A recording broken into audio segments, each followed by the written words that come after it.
story of fear is as old as life itself. It's the tale of survival, perception, and the primal need to protect what we love, starting with ourselves.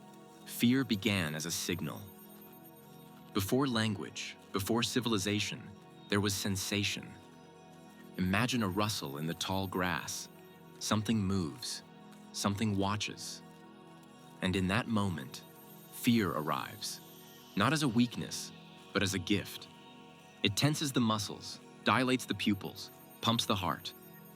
It says run, hide, fight. Fear in its purest form kept our ancestors alive. But it didn't just protect bodies. It shaped behavior. Communities developed rituals, myths, and boundaries around what they feared. Fire was sacred and dangerous. The dark was full of stories. Mountains were forbidden for a reason. Fear whispered caution and inspired wisdom. It was the original teacher. As humans evolved, fear learned to dress up. It became more than just survival instinct.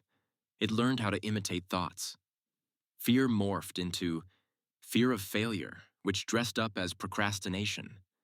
Fear of rejection, which wore the mask of perfectionism. Fear of the unknown, which disguised itself as logic, strategy, or control. It still served a purpose, but it started to overstay its welcome. Instead of saving lives, it began to stall them. We started building cages out of what-ifs and reinforcing them with not-yets. Fear became quieter, but more cunning. Eventually, people started noticing the patterns. That fear, while protective, was not always accurate. They began to question the messages. Am I really in danger? Or is this fear trying to keep me small? This shift marked the beginning of working with fear rather than just reacting to it. Artists used fear to create. Leaders used fear to innovate.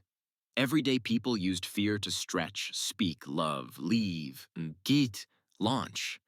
And slowly, we began to understand. Fear never disappears, but it doesn't have to dominate the story. It can ride in the car, but it doesn't get to touch the wheel. Fear isn't a villain. It's a nervous narrator, one that cares too much, sometimes says too little, and often says too much. But when you listen without obeying and acknowledge without surrendering, fear becomes fuel.